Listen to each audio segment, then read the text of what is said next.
Hello GNM student, आपका स्वागत है मेरे आज के इस नए लेक्चर में। तो दोस्तों, मैं फिर से आ चुकी हूँ आप लोगों के लिए लेके जीएनएम फर्स्ट ईयर का human anatomy and physiology unit 1।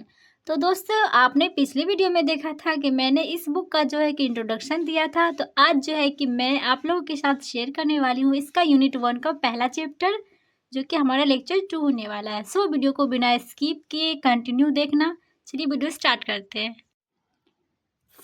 आज हम पढ़ने वाले हैं इसका यूनिट 1, जो कि हमारा चैप्टर है introduction of anatomical terms and organisation of the human body.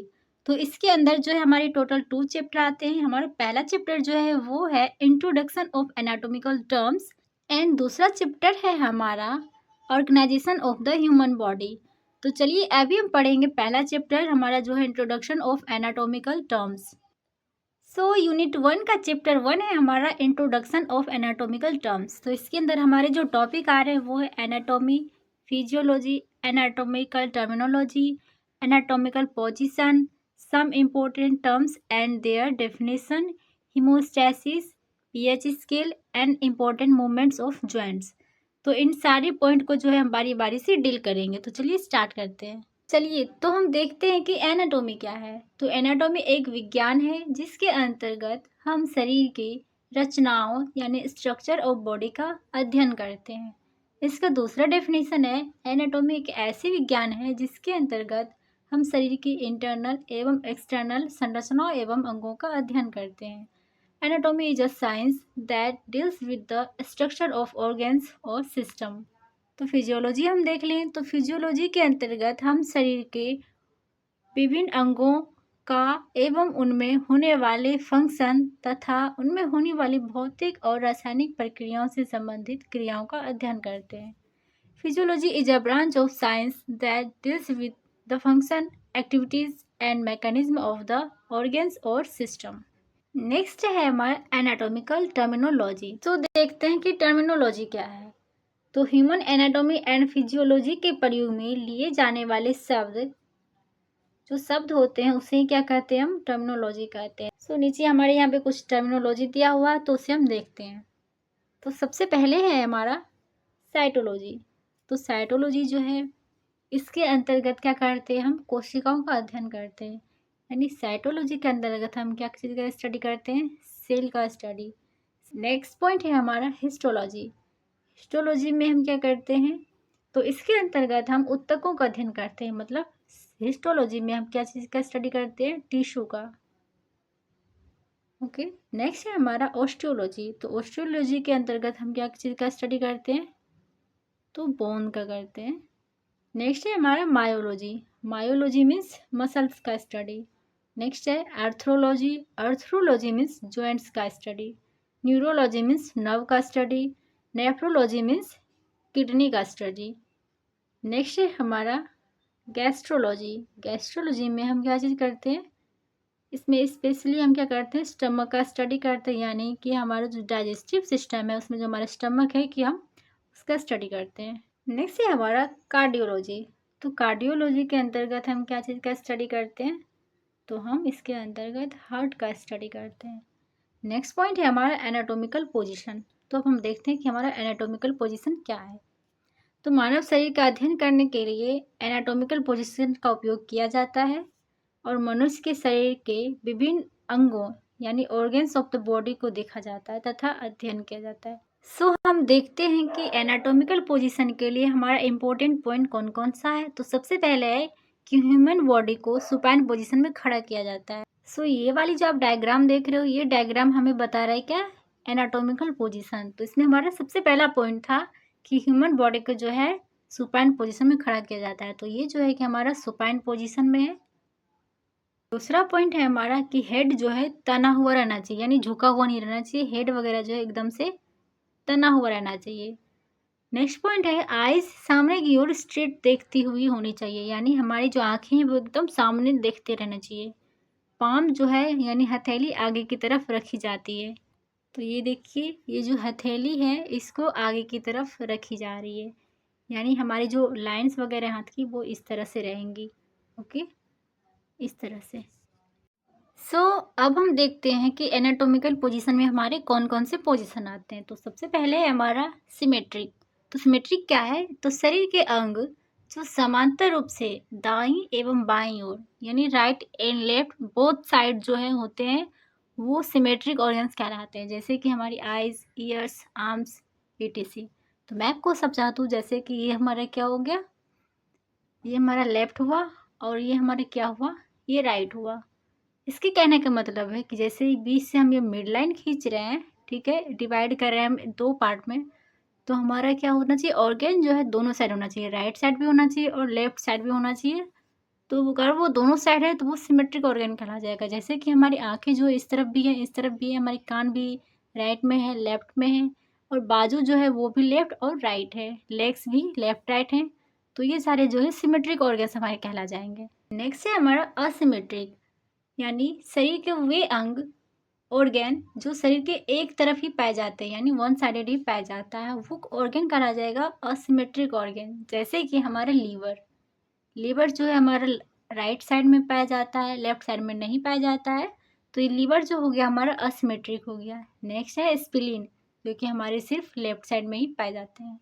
सो हम नेक्स्ट देखते हैं मध्यवर्ती रेखा, यानी कि मिड लाइन। अब मिड लाइन क्या है? तो मिड लाइन वह काल्पनिक रेखा है जो कि मानव शरीर को यानी कि ह्यूमन बॉडी को राइट साइड एवं लेफ्ट साइड दो समान भागों में विभाजित करती है। इस मिड लाइन को हम मिड सेजेटल प्लेन भी कहते हैं।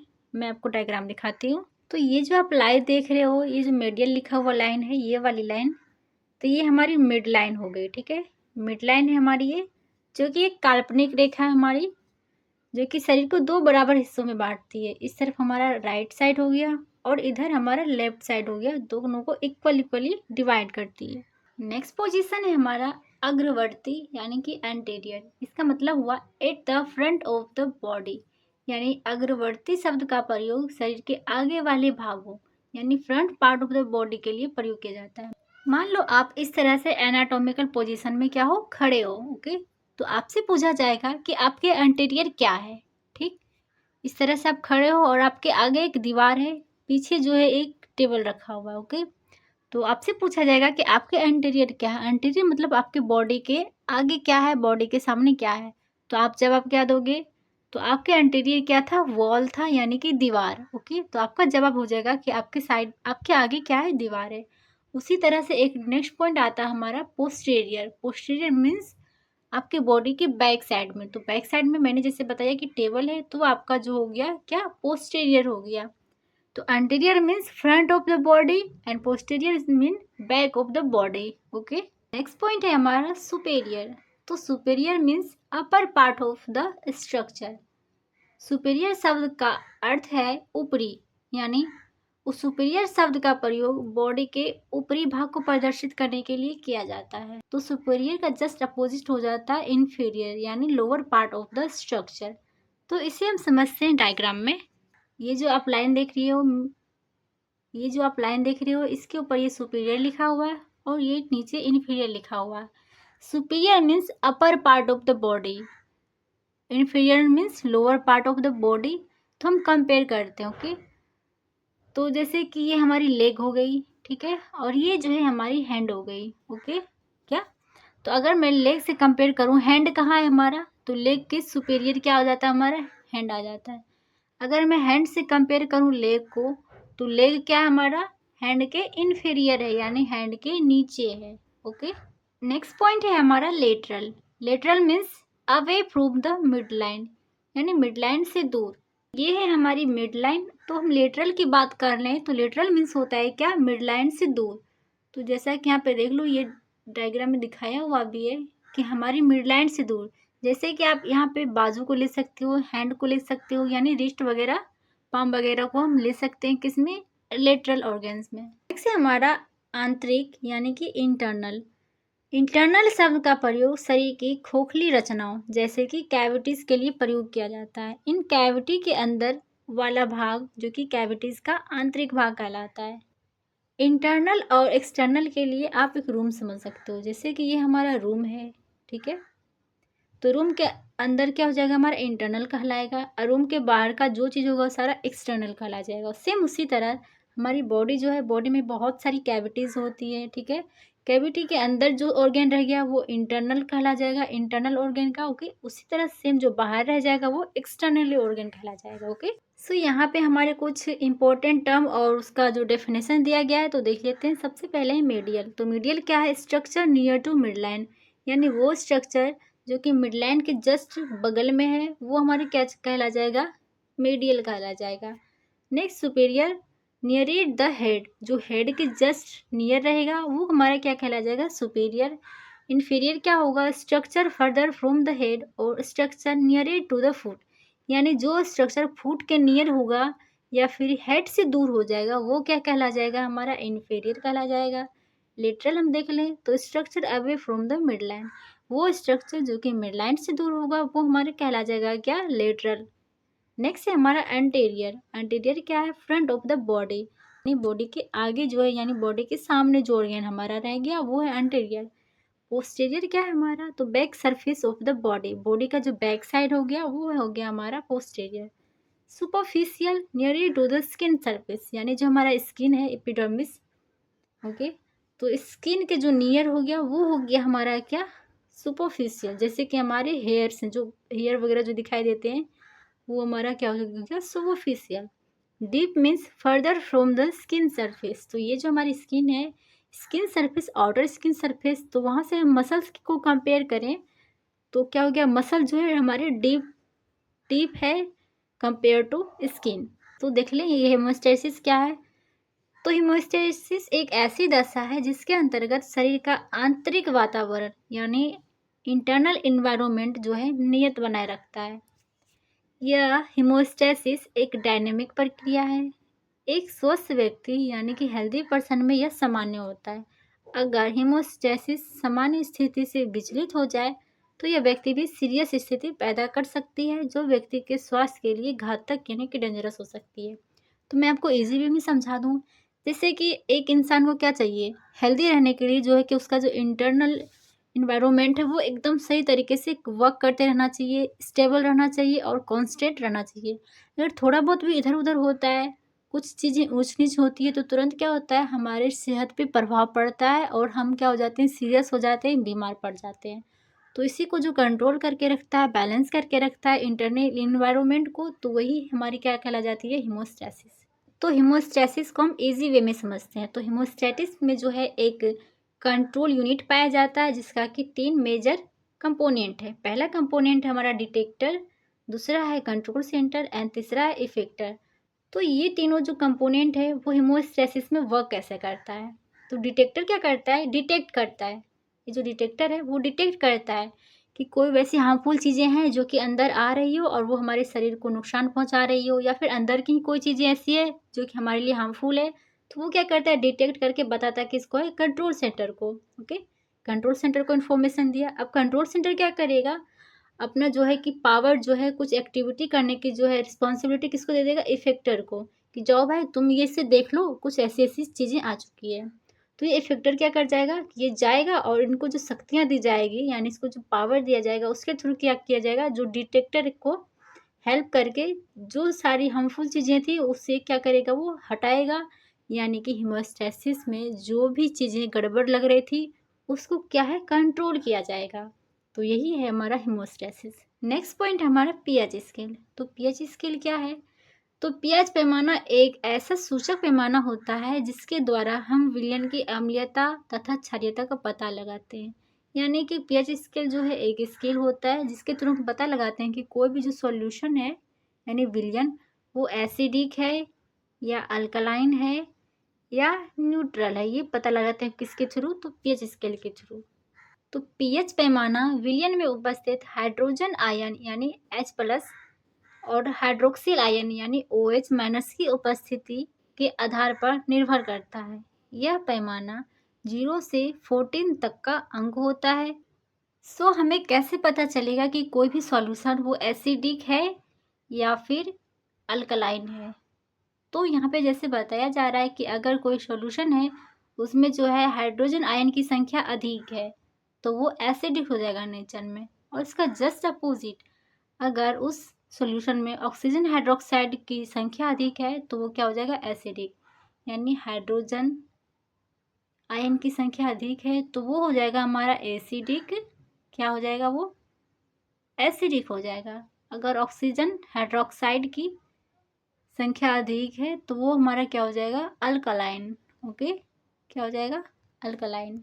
सो ये है हमारा पीएच स्केल। इसका रेंज जो होता है 0 to 14 होता है। ओके, इसमें 0 to 14 इसका रेंज होता है, यानी 0 से लेके 14 तक इसमें नंबर दिए होते हैं।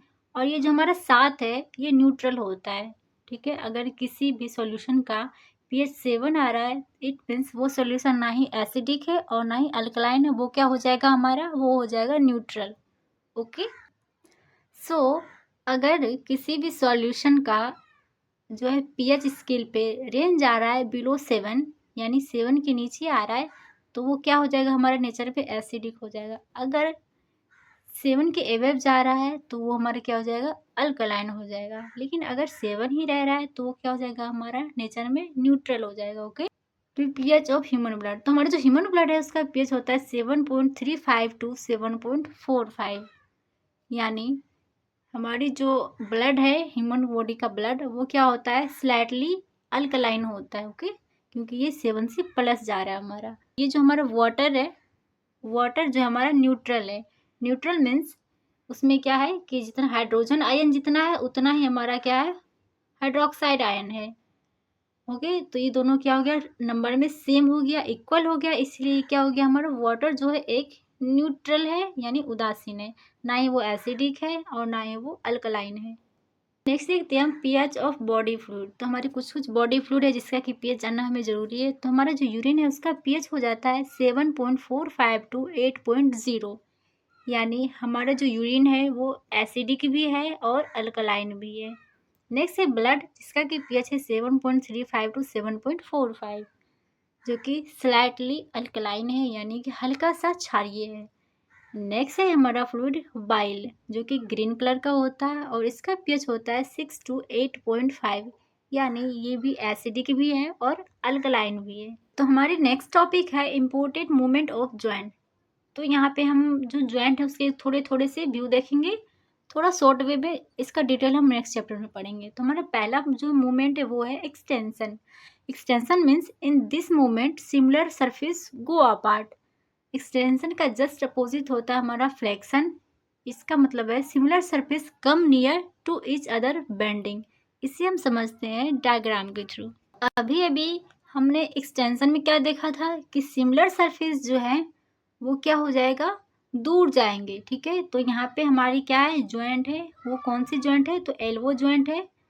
तो जब हम इसे क्या करेंगे? फैलाएंगे हाथ को, तो ये क्या हो जाएगा हमारे?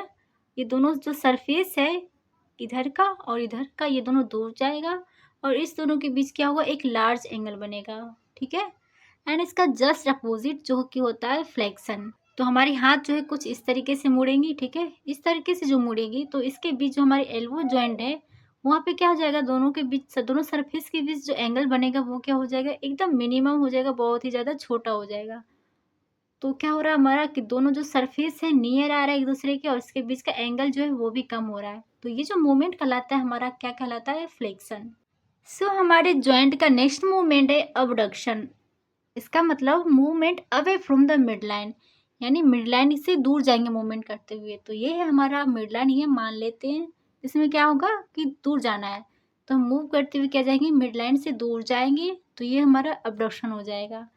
एंड अडक्शन इसका just opposite movement towards the mid line, यानी कि हम मिड लाइन की तरफ मूवमेंट करेंगे अपने जॉइंट के। तो ये हो जाएगा हमारा क्या? ये हो जाएगा अडक्शन, और जो दूर जाएंगे तो वो हो जाएगा अबडक्शन। तो ये है हमारी एनाटॉमिकल पोजीशन में। ह्यूमन बॉडी जो है एनाटॉमिकल पोजीशन में है। इसे हम मिड लाइन से 2 पार्ट में डिवाइड कर देते हैं, एक लेफ्ट में और एक राइट में। ओके, सो अभी हम क्या देख रहे थे? Adduction and abduction. अबडक्शन क्या है? अबडक्शन मीन्स मिड लाइन से दूर मूवमेंट करना, यानी जो हम हमारी जो मिड लाइन है इससे दूर ले जाना। तो पैर को अगर हम इस तरह से करते हैं, ठीक है, इस तरफ ले जाते हैं अपने इस तरफ, तो ये क्या हो गया? मिड लाइन से दूर ले जा रहे हैं मूवमेंट करते हुए। हमारा यहाँ पे एक जॉइंट है, ओके, हिप जॉइंट। तो यहाँ से जो हम दूर करके ले जा रहे हैं तो वो कौन सा मूवमेंट कहला जाएगा? वो अबडक्शन कहला जाएगा, क्योंकि हम मिड लाइन से दूर जा रहे हैं। और एडक्शन जो है इसका जस्ट अपोजिट, यानी हम मिड लाइन की ओर आएंगे। तो मैंने जो अभी अभी पैर को इधर किया, अब जब इसको हम पैर को इस तरफ लाएंगे मिड लाइन की तरफ, तो ये हमारा कौन सा मूवमेंट हो जाएगा, एडक्शन मूवमेंट, यानी मिड लाइन की ओर मूवमेंट कर रहे हैं हम। हमारा रोटेशन, अब रोटेशन क्या है, इन this movement organs of body move on the axis, यानी हम कोई एक्सिस मान लेते हैं तो हमारी जो बॉडी है इसी एक्सिस पे क्या हो जाएगी, मूव करते रहेगी, ऐसे इधर से ऐसे तरह से एकदम राउंड जो है रोटेट करेगी। तो जैसे कि हमारी रिस्ट मान लेते हैं, यानी कलाई, ठीक है। तो हमारी जो रिस्ट जॉइंट है, तो यहाँ से हम क्या करते हैं, अपनी कलाई को क्या कर सकते हैं, वो हम 360 डिग्री एंगल पे क्या कर सकते हैं, हम उसे रोटेट कर सकते हैं ऑब्वियसली कर सकते हैं। तो यही जो हम मूवमेंट कर रहे हैं वो हमारा मूवमेंट कौन सा हो जाता है, रोटेशनल मूवमेंट। सो फ्रेंड्स, यहाँ पे हमने यूनिट 1 का चैप्टर नंबर 1 कंप्लीट कर लिया है। सो नेक्स्ट वीडियो में हम जो है इसका यूनिट 1 का चैप्टर 2 कंप्लीट करेंगे। सो आपको कोई भी क्वेश्चन हो, कोई भी डाउट हो इस चैप्टर से रिलेटेड, तो नीचे कमेंट बॉक्स में आप कमेंट कर सकते हो। और मिलते हैं नेक्स्ट वीडियो में, तब तक के लिए bye bye, take care and thank you so much मेरी वीडियो देखने के लिए।